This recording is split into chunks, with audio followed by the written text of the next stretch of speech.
तो आप सभी को नमस्ते प्रणाम। मैं आपका अपना ठाकुर प्रखर सिंह और रात के 10 बज चुके और कहानी का जो सिलसिला है वो दस्तूर जारी है। आज की कहानी की बात करूँ उससे पहले आप लोगों के एक अपडेट इस देश के हिसाब से बड़ी अजीब सी है। कहते सुनने बड़ा अजीब भी लग रहा है।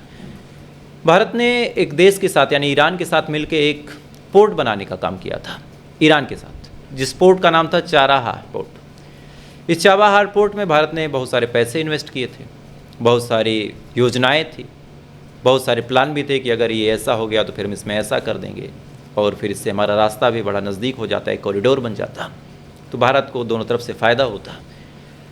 लेकिन भारत से दुश्मनी कहें या फिर ईरान से दुश्मनी कहें कि अचानक से अमेरिका ने इस पोर्ट को लेकर अपना रुख फिर से सख्त कर दिया है और साफ तौर पे कहा है कि अगर इस पोर्ट पे कोई जहाज़ आएगी तो सितंबर बाद उस जहाज़ को सेंक्शंस झेलने को मिलेंगे। यानी बड़े साफ तौर पे कहा है कि अब इस पोर्ट को कोई भी इस्तेमाल नहीं करेगा। तो भारत ने इतने पैसे खर्च किए, इतनी अच्छी खासी रकम उसमें लगाई, लेकिन अमेरिका ने सेंक्शंस लगा दिए, तो भाई जहाज़ जो हैं वो आएंगे नहीं आएंगे, अब ये सोचने वाली बात है। सितंबर लास्ट में शायद इस पे सेंक्शंस लग जाएंगे और जब सेंक्शंस लगेंगे तो फिर देखना होगा कि हमारा जो इन्वेस्टमेंट था वो प्रॉफिटेबल रहता है या फिर लॉस में रहता है, क्या होता है क्या नहीं। बहरहाल मुझे लगा कि इस कहानी से पहले आपको ये अपडेट दें कि अमेरिका किस हिसाब से भारत के पीछे पड़ा है और आने वाले टाइम में अगर हमारे डिप्लोमेट अमेरिका के साथ बड़े नज़दीकी ताल्लुकात बनाने की कोशिश करें तो एक बार आपको भी ये चीज़ पता रहे कि भारत के खिलाफ जाके अमेरिका ने क्या क्या किया है। तो उस हिसाब से हम ऐसे डिप्लोमेट को चुनें जो अमेरिका से बदला लेने का काम करें, ना कि अमेरिका के घुटनों में जाके अपना सर झुकाने का। खैर, अब आज की कहानी की बात करते हैं। हमारे देश में जो सनातन धर्म है, इस धर्म में एक आरती होती है, माता जी की आरती, और उसमें एक लाइन बोली जाती है कि पूत कपूत सुने पर ना माता सुनी को माता।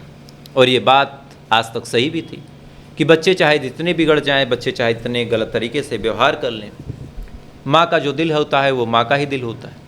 माँ हमेशा अपने बच्चों का भला सोचती है, फ़ायदा सोचती है, कभी भी अपने बच्चों का नुकसान नहीं सोचती। लेकिन आज जिस कहानी के साथ आपके सामने हाजिर हुआ, इस कहानी को जब आप सुनेंगे तो ये आरती भी आप भूल जाएंगे। एक सवाल भी आपके दिमाग में आएगा कि क्या सच में जितनी चीज़ें हम सोचते हैं, जितनी चीज़ें हम जानते हैं, वो चीज़ें सच में एप्लीकेबल भी हैं, या फिर कलयुग का ऐसा प्रहार हमारे ऊपर है कि सारी चीज़ें धूमिल हो गई। अब ऐसा क्यों कह रहा हूँ, पहले आप पूरी कहानी सुन लीजिए। इस कहानी की असल शुरुआत 2 दिन पहले होती है। 2 दिन पहले राजस्थान में एक बड़ी मशहूर जगह लगती है अजमेर, और इस अजमेर में एक जगह है दाता नगर, और इसी दाता नगर में एक लड़की रहा करती थी, एक महिला जिसका नाम था अंजलि उर्फ प्रिया। अंजलि ठीक ठाक घर से थी, वहाँ पे रह के जॉब करती थी। उसकी एक बेटी भी थी 3 साल की, जिसका नाम था काव्या उर्फ फारूक। मंगलवार की बात है, सुबह के लगभग 4 बजे एक थाना है बजरंगगढ़, इसी बजरंग थाने के चौराहे पे, बजरंग चौराहा भी इसको कहते हैं, यहीं पे ये जो काव्या और उसकी जो माँ है अंजलि, वो भटक रही हैं और उसके साथ एक आदमी भी है। अब पुलिस वाले जब देखते हैं कि एक महिला अंजलि और एक शख्स उसके साथ अजीबोगरीब हालात में भटक रहे हैं, सड़कों पे चल रहे हैं, टहल रहे हैं, तो पुलिस वालों को बड़ा अजीब लगा। उन्होंने रोक लिया, उन्होंने पूछा कि भाई आप कौन हैं। जैसे पुलिस वाले रोकते हैं फ़ौरन वो महिला रोने लगती है। रोते हुए अपना नाम अंजलि बताती है और बताने के बाद कहती है कि साहब मेरी जो बेटी है उसको आप ढूंढ दीजिए, वो कहीं खो गई है। पुलिस वाले पूछते हैं क्या एज थी आपकी बेटी की, तब वो बताती है कि 3 साल। पुलिस वाले सन्न रह जाते हैं। उन्होंने पूछा भाई कैसे खो गई आपकी बेटी। इस पे उस महिला ने बताया कि अभी मैं यहाँ पे घूमने आई थी, 10 बजे से मेरी जो बेटी है वो अचानक से मेरा हाथ छुड़ा के गायब होती है। मैंने तब से हर एक जगह की तलाशी ले ली, हर एक जगह की खाक छान ली, मेरी बेटी का कुछ अता पता नहीं चला। अब पुलिस वाले जब ये बात सुनते हैं तो सुनने के बाद उनका भी माथा ठनका कि भाई 3 साल की बच्ची और इस तरह से गायब। मन में तरह तरह के ख्याल कि कहीं किसी ने कुछ गलत ना कर दिया हो, कहीं कोई पकड़ ना ले गया हो, कहीं किसी ने किडनैप ना कर लिया हो, और अगर ऐसा होगा तो बड़ी फिर भद्द पिटेगी, बड़ी दिक्कत हो जाएगी। लिहाजा पुलिस वालों ने फ़ौरन आसपास के तमाम इलाकों में इत्तला किया। उनकी जितनी गाड़ियाँ आसपास घूम रही थी सबको कहा कि भाई नज़र रखो और चेक करो। इधर अब जांच पड़ताल शुरू हो गई। देखते देखते सुबह हो गई। सुबह होने के बाद पुलिस वाले जांच पड़ताल कर रहे हैं, तफ्तीश कर रहे हैं। आसपास के बस स्टैंड पे, आसपास के रेलवे स्टेशन पे, जहाँ जहाँ वो बच्ची जा सकती थी वहाँ पे माँ से पूछा गया कि बच्ची कहाँ गायब है, उस जगह पे कहाँ भाग सकती है आपकी बच्ची, वो पूछ के घर के आसपास दोस्तों से, रिश्तेदारों से, नातेदारों से सबसे पूछ लिया। जहाँ जहाँ पुलिस वाले पूछे हर जगह एक जवाब कि भैया हमें नहीं पता। अब पुलिस वाले भी परेशान कि भाई कहाँ गई लड़की। इसी दौरान एक फ़ोन आता है। फ़ोन करने वाला शख्स पुलिस वालों को बताता है कि साहब नदी के पास आ जाइए। अब ये बात जब पुलिस वाले सुनते हैं तो पूछते हैं क्या हुआ। तब पता चलता है कि वहाँ पे एक डेड बॉडी मिली है। जैसे डेड बॉडी की सूचना पुलिस वालों को मिलती है, पुलिस वाले वहाँ जाते हैं। एक बच्ची की लाश पानी में तैर रही थी। फ़ौरन पुलिस वाले उस लाश को बाहर निकालते हैं और जैसे ही उस लाश को देखते हैं पुलिस वालों के भी आंखों में आंसू आ जाते हैं, चूँकि वो लड़की कोई और नहीं, यही काव्या थी जो अंजलि की बेटी थी, जो गायब हो गई थी। जैसे तैसे करके पुलिस वाले उसकी माँ को सूचना देते हैं। माँ जैसे ये बात सुनती है उसका कलेजा फट जाता है। रोते हुए, चीखते हुए, दहाड़े मार के वहाँ पे भाग के आती है। अपनी बच्ची की जब लाश देखती है, देखने के बाद सन्न हो जाती है। एक माँ उसके सामने उसकी फूल सी बच्ची की लाश, पुलिस वालों के सामने मिन्नतें करते हुए महिला कहने लगती है कि साहब पता कर दो किसने क्या किया। इसके बाद पुलिस वाले बॉडी पोस्टमार्टम के लिए लेके जाने लगते हैं, लेकिन माँ मना कर देती है। बहरहाल जैसे तैसे समझा के उस बॉडी को पोस्टमार्टम के लिए लेके जाया गया। जैसे ही पोस्टमार्टम के लिए उस बॉडी को लेके जाया गया, पोस्टमार्टम हुआ, जो रिपोर्ट आई वो और चौंकाने वाली थी। रिपोर्ट में ना ही किसी गलत काम के कोई निशान, ना ही किसी चोट के कोई निशान। मौत की जो वजह निकल के सामने आई वो डूबने से थी। यानी अब पुलिस वालों को जो लगा कि शायद ये महिला अपने बच्ची को लापरवाही में छोड़ देती या फिर बच्ची हाथ छुड़ा के भागती और भागने के बाद पानी में कहीं गिर जाती और गिरने के बाद डूब जाती है। लेकिन अब चूंकि फाइनल एक क्लोजर रिपोर्ट लगानी है और उसके लिए सीन रिक्रिएशन ज़रूरी है, तो पुलिस वालों ने कहा कि भाई चलो चेक करते हैं कि कहाँ क्या हुआ, उसी के बाद एफआईआर यानी फाइनल रिपोर्ट लगा देंगे। पुलिस वालों ने सीसीटीवी कैमरा खंगालना शुरू किया कि भाई देखें कहाँ डूबी, क्या हुआ। जब कैमरा खंगाला और उसमें जो चीज़ें देखी, उसको देखने के बाद जो तक केस एकदम सिंपल सा, सुथरा सा, सुलझा हुआ लग रहा था, वो केस उलझ गया। दरअसल जो महिला अब तक रो रही थी, उसी महिला के ऐसे झूठ सामने आ रहे थे जिसने डाउट पैदा कर दिया। पहला झूठ उस महिला का कहना था कि बच्ची 10 बजे गायब हो गई थी, लेकिन सीसीटीवी में पुलिस वाले देखते हैं कि 1:30 बजे तक वो बच्ची उस महिला के ही पास थी। दूसरा, पुलिस वाले के सामने महिला ने बोला था कि मैं अपने बच्ची को कहीं और लेके जा रही थी और बच्ची मेरा हाथ छुड़ा के भाग रही थी।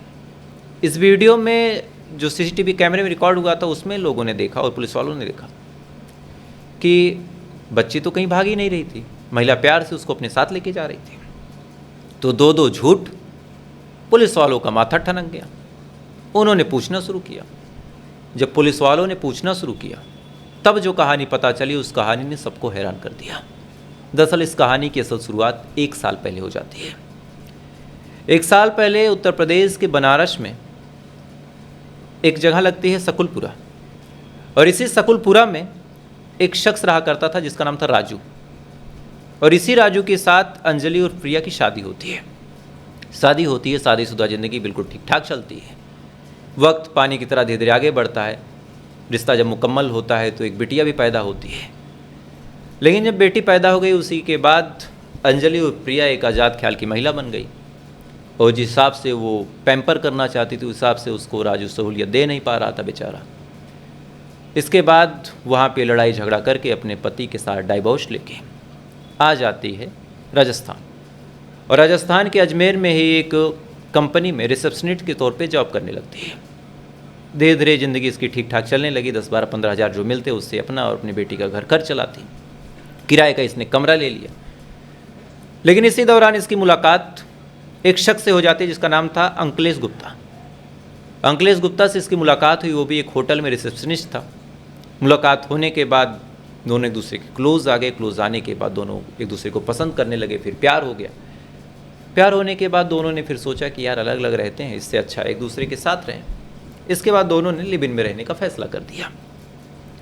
दोनों एक दूसरे के साथ लिव इन में रहने लगे, तमाम चीज़ें बिल्कुल ठीक ठाक चलने लगी, वक्त धीरे धीरे आगे बढ़ने लगा। लेकिन इसी दौरान अब चूंकि बच्ची छोटी थी, 2-3 साल की, तो अक्सर वो रोने लगे, अक्सर वो चिल्लाने लगे। और एक बात बहुत कड़वी है लेकिन सच है कि कोई अपने बच्चे को ही प्यार करता है, गैर के नहीं। तो कहीं ना कहीं जब जब ये बच्ची रोती, तब तब जो अंकलेश गुप्ता था उसको बुरा लगता तो वो ताना मारता, कहता कि इस मनहूस को लेके चली जाओ। अब यहाँ पे कोई और महिला होती, कोई ठीक ठाक ज़मीर की महिला होती, तो अपने बॉयफ्रेंड को छोड़ देती और कहती कि भाई बच्ची के अलावा मेरा कोई है नहीं सगा। लेकिन इस महिला ने जब बार बार ताने सुने तो उसके दिमाग में कुछ और ही चीज़ें चलने लगी।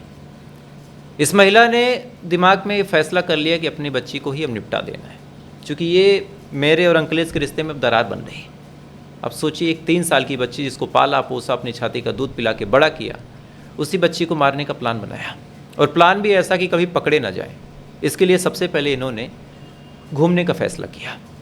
अब अंकलेश गुप्ता, अंजलि और प्रिया, काव्या, ये सब घूमने निकलते हैं।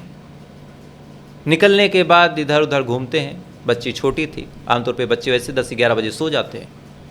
इसको इतना थका दिया काव्या को कि जल्द सो गई। इसको थपकियाँ दे के सुलाया गया। उसके बाद इसको पालने में डाला गया। डालने के बाद दुलार किया गया। और जब बच्ची गहरी नींद में सो गई तो इस कलयुगी माँ ने अपनी ही बच्ची को पानी में फेंक दिया। पानी गहरा था, 1-2 मिनट तक बच्ची तड़फड़ाती है, छटपटाती है, लेकिन ना ही आसपास कोई और था, ना ही कोई बचाने वाला। 2-4 मिनट में डूब के इसकी मौत हो जाती है। जब इत्मीनान हो गया कि बच्ची मर गई, तब ये लोग नाटक शुरू करते हैं और सबसे पहले आसपास के इलाकों में घूमते हैं। घूमने के बाद खोजने की कोशिश करते हैं। सबसे बार बार जाके पूछते हैं कि क्या आपने मेरी बेटी को देखा, क्या आपने मेरी बच्ची को कहीं देखा है, अगर देखा है तो कहाँ है, एक बार बता दो, ताकि तमाम लोग ये मान लें कि ये बच्ची जो गायब हुई है उसमें माँ की कोई गलती नहीं है। माँ तो देखो कितनी परेशान है। और इस हिसाब से इस महिला ने नाटक किया कि कभी भी किसी को कोई डाउट हुआ ही नहीं। वो तो गलीमत हो कि पुलिस वालों ने CCTV कैमरा चेक कर लिया, अदरवाइज़ और कोई तरीका ही नहीं था पता करने का कि इस महिला ने ही अपनी बच्ची का जान लिया। जिस हिसाब से ये नाटक कर रही थी, जिस हिसाब से ये चीज़ें कर रही थी, वो चीज़ें अनुचित थी। पूरा देश आज इस घटना से सन्न है, पूरा देश आज परेशान है। तो फिलहाल ये थी पूरी घटना। कहानी तो आज नहीं कहूँगा, क्योंकि पहली बार दिल दुखा है। आमतौर पे बहुत सारे रिश्तों के कत्ल देखे, 900 से ज़्यादा कहानियाँ मैंने सुना दी, लेकिन ऐसा कत्ल नहीं देखा। खैर, तो फिलहाल ये थी पूरी कहानी। इस कहानी के बारे में आपकी क्या राय कमेंट जरूर कीजिएगा। और साथ ही आप लोगों से आज माफ़ी चाहूँगा। और माफ़ी मांगने की वजह है, आप लोग इतना प्यार देते हैं लेकिन मैं बार बार लापरवाही कर रहा हूँ।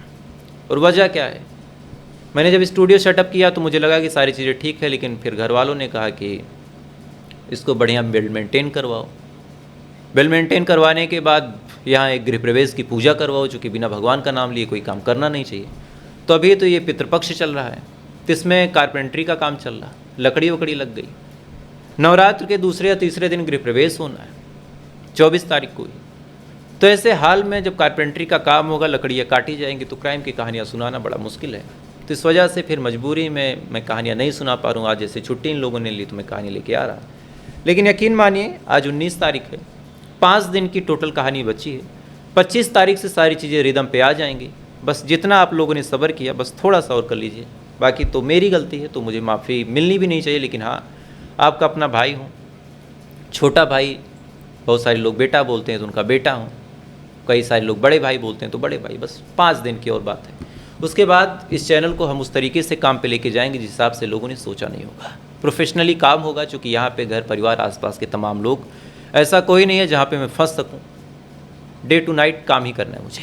खैर, तो फिलहाल ये थी पूरी कहानी। और आपकी क्या राय कमेंट जरूर कीजिएगा। वीडियो अच्छा लगा लाइक सब्सक्राइब करके अपना प्यार दे सकते हैं। बाकी थोड़ी देर बाद आपसे फिर मुलाकात होगी ऐसी किसी कहानी के साथ। तक आप अच्छे रहिए, खुश रहिए। जय हिंद, वंदे मातरम।